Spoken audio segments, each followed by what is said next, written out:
अस्सलाम वालेकुम व्यूअर्स।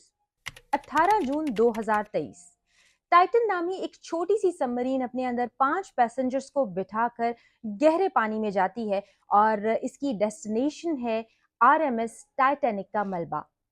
इसके अंदर मौजूद 500 पैसेंजर्स बहुत ही ज्यादा एक्साइटेड हैं क्योंकि वो 3800 मीटर नीचे जाकर टाइटैनिक के मलबे को देखने वाले हैं। पानी में जाने के तकरीबन 1.5 घंटे के बाद टाइटन का राबता अपनी मदरशिप से टूट जाता है और अगले 2 दिन तक पूरी दुनिया में एक ही सवाल गर्दिश करता है कि टाइटन के साथ आखिर क्या हुआ। क्या उसमें मौजूद 5 लोग जिंदा भी हैं या मर गए। 2 दिन तक सर्च ऑपरेशन जारी रहता है और उसके बाद एक खबर मंजर आम पर आती है कि सर्च टीम्स को पानी की गहराई में टाइटन का मलबा मिला है, यानी कि उसके कुछ हिस्से मिले हैं जो इस बात की निशानदही करते हैं कि इसमें मौजूद 500 पैसेंजर्स में से कोई भी नहीं बचा। इस हादसे के 1.5 साल के बाद न्यू और ऑफिशियल डिटेल्स मंजर आम पर आती हैं और आज की वीडियो में हम उन्हीं को शेयर करेंगे। व्यूअर्स, इस हादसे के 1.5 साल के बाद यूएस कोस्ट गार्ड ने टाइटन के मलबे की जो वीडियो है वो जारी कर दी और पहली वीडियो में इसके जो पिछला हिस्सा है टाइटन का वो दिखाया गया, जिसको देखने के बाद इस बात का अंदाजा बखूबी लगाया जा सकता है कि इसका जो पहला हिस्सा है या अगला हिस्सा है वो पूरी तरह से डैमेज हो चुका होगा, जिसमें कि 5 पैसेंजर्स मौजूद थे। और उसके बाद दूसरी वीडियो आती है जो कि इसके पहले हिस्से की है और वो मुकम्मल तौर पर तबाह हो चुका है। व्यूअर्स, इस वीडियो को देखकर ये बात समझ में आती है कि पानी पहले टाइटन के अगले हिस्से यानी कि फ्रंट वाले हिस्से से दाखिल हुआ, उसको तबाह किया और उसके बाद वो बैक वाले हिस्से में गया और उसको भी डैमेज कर दिया। ये वीडियोस एक रिमोट कंट्रोल सबमरीन के थ्रू ली गई हैं जिसको हादसे के 3 दिन के बाद यानी कि 22 जून 2023 को पानी में उतारा गया। एंड व्यूअर्स, एक हैरत अंगेज बात कि टाइटन का मलबा टाइटैनिक से तकरीबन 1600 मीटर दूर मिला। व्यूअर्स, टाइटन में टोटल 3 टूरिस्ट मौजूद थे, जिनमें से एक दुबई के बहुत ही मशहूर बिजनेसमैन जो कि स्पोर्ट्स एडवेंचरर थे। उनका नाम था हैमिश, वो थे। इसके अलावा 2 पाकिस्तानी बिजनेसमैन जो कि बाप बेटा भी थे, शहजादा दाऊद और सुलेमान दाऊद, वो मौजूद थे। इसके अलावा ओशियन गेट के जो ओनर हैं जो कि इस टाइटन को चला रहे थे वो भी इसके अंदर मौजूद थे। और मशहूर ज़माना टाइटैनिक के जो रिसर्चर हैं और उन्होंने कई मर्तबा दर्जनों बार आरएमएस टाइटैनिक के मलबे को विजिट किया है, पॉल हेनरी, वो भी इस टाइटन के अंदर मौजूद थे। इस एक्सीडेंट के बाद सब यही जानना चाहते थे कि टाइटन के साथ आखिर क्या हुआ, क्योंकि जब टाइटन का कांटेक्ट अपनी मदरशिप से टूटता है तो उसी वक्त यूएस नेवी के रडार पर एक अजीबोगरीब आवाज़ को डिटेक्ट किया जाता है कि जो कि समंदर के अंदर होती है।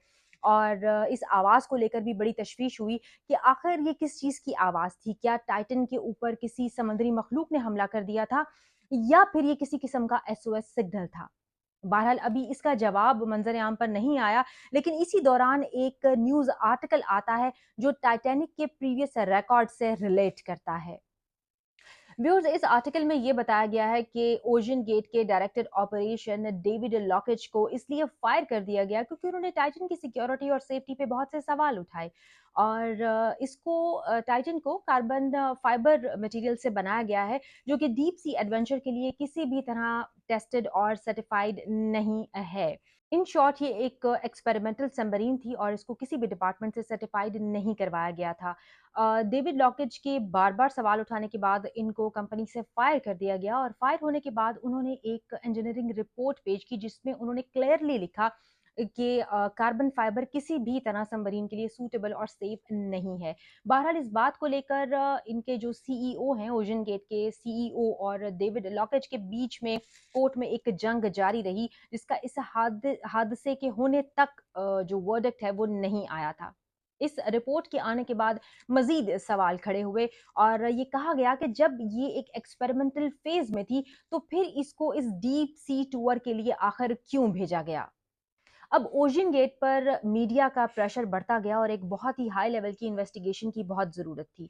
सो कनाडा और अमेरिका ने मिलकर इसकी इन्वेस्टिगेशन स्टार्ट की और इसके बाद बहुत सी ऐसी बातें सामने आई जो ओशियन गेट की तरफ से छुपाई गई थी। जनवरी 2018 में टाइटन पूरी तरह मैन्युफैक्चर हो चुकी थी और असेंबल हो गई थी और नेक्स्ट मंथ इसको टेस्टिंग के लिए भेजा जाना था।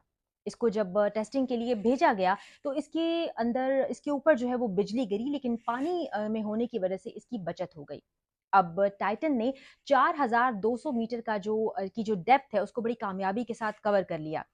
और इसको ये कंसिडर किया जाने लगा कि ये कामयाब तजर्बा है और कार्बन फाइबर जो है वो बहुत सूटेबल है। लेकिन इन्वेस्टिगेशन के बाद ये पता चला कि इंडस्ट्रियल स्टैंडर्ड्स को मीट करने के लिए ये बहुत ज़रूरी है कि आपने सबमरीन को जितनी भी डेप्थ में भेजना हो तो उससे 1.5 टाइम्स ज़्यादा गहराई में उसकी टेस्टिंग की जानी चाहिए।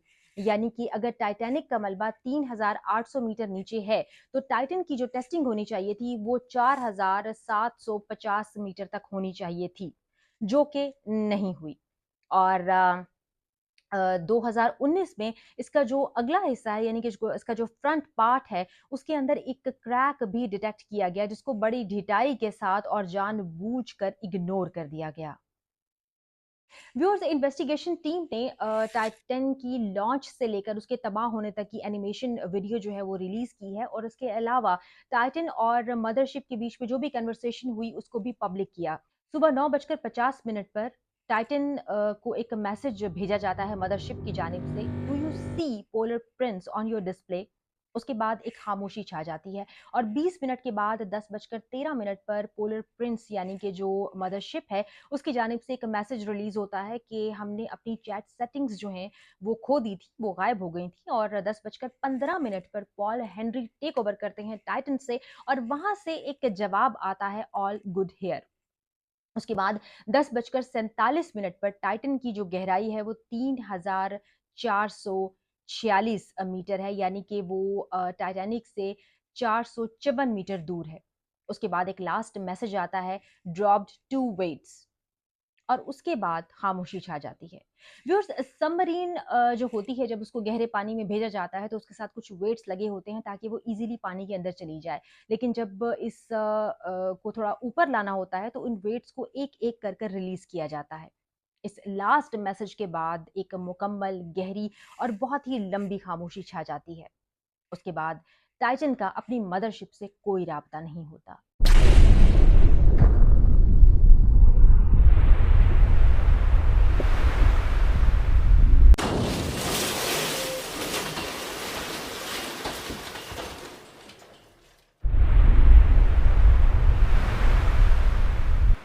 व्यूअर्स, ये थी आज की वीडियो। इंशाल्लाह अगली वीडियो में आपसे फिर मुलाकात होगी। तब तक के लिए इजाज़त दीजिएगा। रखिएगा अपना बहुत ज़्यादा ख्याल। अल्लाह हाफ़िज़।